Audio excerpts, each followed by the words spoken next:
Hello everyone, welcome to our YouTube channel. हमारा आज का session again important MCQs on statistics से related है। इस पे हमने ऑलरेडी बहुत सारी क्लासेस अपलोड की हुई हैं। बेसिकली इस सीरीज़ में हम पर डे 10 एमसीक्यूज अपलोड करते हैं रिलेटेड टू स्टैटिस्टिक्स, और ये सारे एमसीक्यूज हर एक एग्जाम पॉइंट ऑफ व्यू से किसी भी कॉमर्स बेस्ड कॉम्पिटिटिव एग्जाम की बात करें तो ये क्वेश्चंस रेलेवेंट हैं। तो चलो फिर जल्दी से अपना आज का सेशन स्टार्ट करते हैं, जहाँ हमारे पास सबसे पहला क्वेश्चन है the distribution of profits of a company follows. अब कंपनी के प्रॉफिट के डिस्ट्रीब्यूशन की बात करें तो ये जनरली जो फॉलो करता है ना, ये करता है bell shaped frequency curve. That is correct answer होगा C. Next, median of a distribution can be obtain from. हमने बताया भी है कि अगर हम हिस्टोग्राम की बात करें तो क्योंकि हमें हाईएस्ट फ्रीक्वेंसी बताता है, इसीलिए हमें हेल्प करता है मोड फाइंड आउट करने में। एंड अगर हम मीडियन की बात करें तो ये विद द हेल्प ऑफ ओगिव आप बहुत ही ईजिली फाइंड आउट कर सकते हो, either less than type ogive और मोर देन टाइप ओगिव, क्योंकि इसका मिड पॉइंट आपको क्या बताएगा, मीडियन। क्लियर? इसीलिए एज पर ऑप्शन देखो, हिस्टोग्राम दिया है, frequency polygon, less than type ogive और नन ऑफ दीज।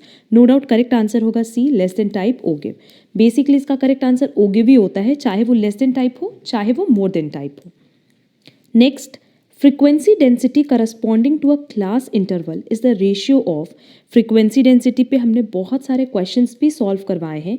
ये जनरली किसको कंसिडर करता है, class frequency divided by class length. अब जैसे मान लो 0 to 10, 10 to 20, इस तरीके से हमारे पास क्लासेस दी हुई हैं और इसकी फ्रीक्वेंसी दी है 2, 4। लेट्स से हमें इस पर्टिकुलर सेकेंड क्लास का फ्रीक्वेंसी डेंसिटी कैलकुलेट करना है, तो इसकी क्लास फ्रीक्वेंसी कितनी है, 4, और क्लास लेंथ मतलब upper limit minus lower limit तो 10। तो करेक्ट आंसर हो जाता 0.4। क्लियर? तो फ्रीक्वेंसी डेंसिटी किसको रिप्रेजेंट करती है, class frequency to the class length. Correct answer होगा बी। नेक्स्ट, ये क्वेश्चन देखो बहुत सिंपल है। Cost of sugar in a month under the heads raw material, labour, direct production and others were given. What is the difference between the central angles for the largest and smallest component of the cost of sugar? Basically range पूछ रहा है, क्योंकि range मतलब होता है largest minus smallest।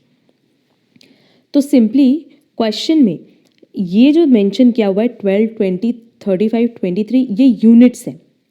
Clear?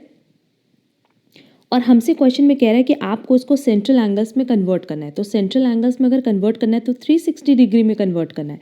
तो सबसे पहला स्टेप इस तरह के क्वेश्चन में क्या होगा कि 12, 20, 35 एंड 23 ये जो यूनिट्स दी हुई हैं, that is cost of sugar दिया हुआ है, पहले आप इसका टोटल कर लो तो ये आ जाएगा 90, और हर एक को आप 90 से डिवाइड करोगे और 360 डिग्री में कन्वर्ट करोगे तो ये हो जाएगा 48 डिग्री। वैसे 20 को, 35 को, 23 को सबको कन्वर्ट कर देंगे तो ये हो जाएगा 80 डिग्री, 140 डिग्री एंड 92 डिग्री। अब क्वेश्चन में हमसे लार्जेस्ट माइनस स्मॉलेस्ट कंपोनेंट बोला है, तो लार्जेस्ट है 140 और स्मॉलेस्ट है 48। तो सिंपली रेंज मेरे पास कितना हो जाएगा, 140 degree minus 48 degree. That is correct answer होगा 92 डिग्री, जो कि ऑप्शन डी में दिया है। तो करेक्ट आंसर होगा D. Next, in a group of persons average weight is 60 kg if the average of males and females taken separately is 80 kg and 50 kg respectively, find the ratio of number of males to that of females। यहाँ simply हमें क्या calculate करना है, combined mean हम calculate कर सकते हैं। Question में देखो हमारे पास एवरेज वेट दिया हुआ है 60 kg, मतलब कंबाइंड मीन गिवन है, average of male and female भी दिया हुआ है। अच्छा, इसका फॉर्मूला क्या है, n1 mean 1 x plus n2 mean 2 x divided bye n1 plus n2। अब अगर हम ये क्वेश्चन में मान ले, अब मान लो कि मेल्स कितने हैं x, तो फीमेल्स कितनी हो जाएंगी 100 माइनस x। हम ये एज्यूम कर रहे हैं तो सिंपली फॉर्मूले पे वैल्यू पुट करो 60, 80 multiply by x plus 50, 100 minus x divided by, हम क्या मान रहे हैं कि जो total number of males and females है वो है 100। 6000 is equal to 80x plus 5000 minus 50x, ये हो जाएगा 1000 इज इक्वल टू 30x। और फर्दर जब आप x को कैलकुलेट करोगे तो x की वैल्यू कितनी आ गई 1000 डिवाइडेड बाय 30 और हम कह सकते हैं 33.33 दैट इज 1/3। तो मेल अगर हमारे पास 33.33% है और 33.33 है तो फीमेल्स कितनी बची 100 माइनस 33.33 दैट इज 66.67। और हमसे क्वेश्चन में मेल टू फीमेल रेशियो पूछा है तो male to female ratio simply कितना हो जाएगा 1:2 दैट इज करेक्ट आंसर होगा D 1:2। Next, a train covered the first 5 km of its journey at a speed of 30 km per hour and next 15 km at a speed of 45 km per hour. The average speed of the train was, अगर आपने हमारी harmonic mean की class देखी है तो आपको पता होगा कि ये क्वेश्चन हमने हार्मोनिक मीन की हेल्प से सॉल्व करवाया था। और बहुत ही सिंपली हम लोग क्या करेंगे कि हमारे पास फर्स्ट 5 किलोमीटर के लिए स्पीड दिया 30 kilometre per hour and next 15 kilometre के लिए दिया है 45 किलोमीटर पर आवर। तो जो टोटल हमारे पास किलोमीटर्स है वो है 5 + 15 divided by 5 divided by 30 + 15 divided by 45। बस आप इसको सॉल्व कर लो, ये हो जाएगा 26।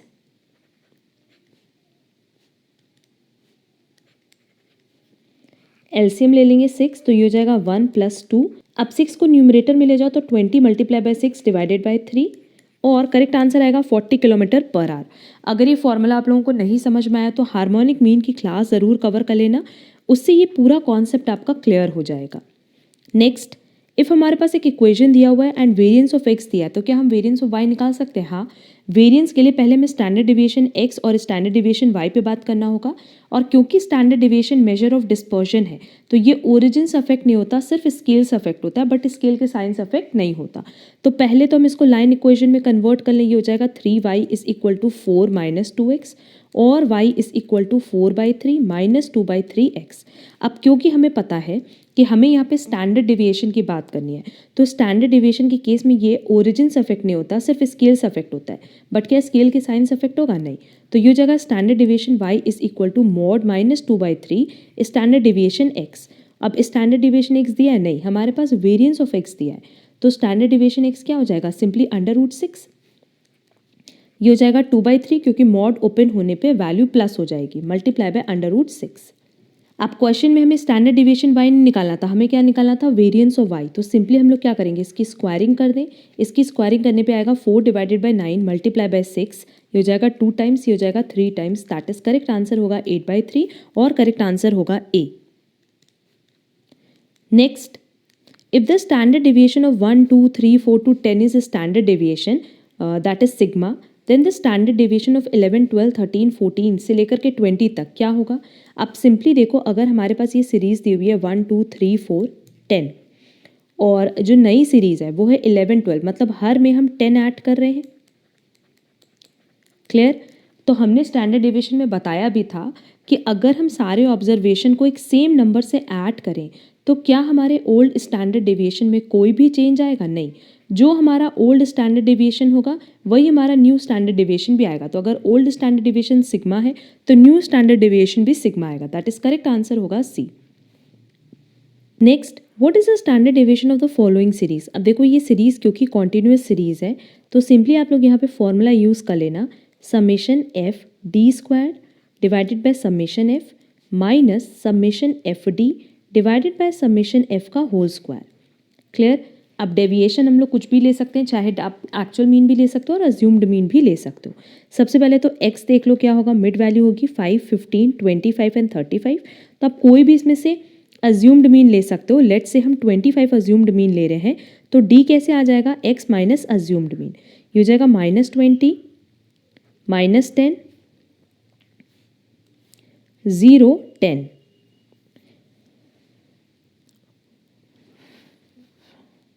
अगर आपको वैल्यूज़ और छोटी करनी है तो d की जगह d' भी ले सकते हैं, बट अब हम यहाँ पे d की ही हेल्प से कैलकुलेशन करेंगे।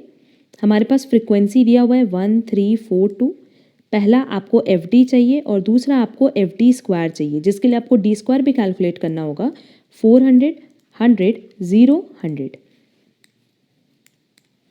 F और D को मल्टीप्लाई कर लो, हो जाएगा -20 -30 0 20 और एफ डी स्क्वायर को मल्टीप्लाई कर लो तो ये हो जाएगा 400, 300, 0, 200।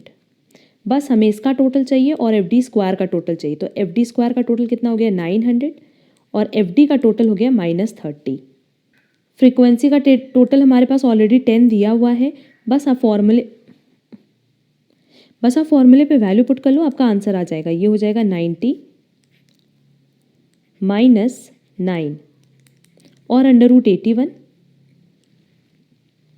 दैट इज करेक्ट आंसर होगा 9, जो कि ऑप्शन सी में दिया है। तो करेक्ट आंसर हो जाएगा सी। अच्छा, स्टैंडर्ड डेविएशन पे भी हमने डिटेल डिस्कशन सेशंस डाले हुए हैं, वहाँ सारे फॉर्मूलाज बहुत अच्छे से क्लियर किए हैं विद एग्जांपल्स। तो अगर अभी तक वो क्लासेस आपने नहीं कवर किए तो ज़रूर से कवर कर लेना, क्योंकि फॉर्मूला बेस्ड क्वेश्चंस भी एग्जाम में कवर करते हैं। और आज का हमारा लास्ट क्वेश्चन है, if the difference between mean and mode is given then the difference between mean and median will be. तो सिंपल है, सीधे सीधे फॉर्मूले पे वैल्यू पुट कर देंगे। Mean minus mode is equal to 3 mean minus median. अब मेरे पास क्योंकि मीन और मोड का डिफरेंस दिया है 69 इज इक्वल टू 3 और हमसे क्वेश्चन में मीन माइनस मीडियन ही कैलकुलेट करने बोला है। तो मीन माइनस मीडियन सिंपली कितना हो जाएगा 23, जो कि ऑप्शन सी में दिया है। तो करेक्ट आंसर होगा सी। ये नेक्स्ट 10 इंपॉर्टेंट एमसीक्यूज से रिलेटेड टू स्टैटिस्टिक्स। अगर किसी भी क्वेश्चन में आपको डाउट है तो आप कमेंट बॉक्स में कमेंट करके पूछ सकते हो। एंड आज की क्लास की पीडीएफ आपको हमारे टेलीग्राम चैनल पे मिल जाएगी, जिसकी लिंक आपको डिस्क्रिप्शन बॉक्स में दी गई है। अगर आपको आज की क्लास यूजफुल लगी तो वीडियो को लाइक कमेंट शेयर ज़रूर करना। एंड अगर आप हमारे चैनल पर नए हो तो चैनल सब्सक्राइब ज़रूर कर देना, सो दैट आगे की क्लासेस की नोटिफिकेशन आपको टाइमली मिल जाए। अब हम लोग मिलेंगे हमारी नेक्स्ट क्लास में। आज के लिए बस इतना। Thank you so much.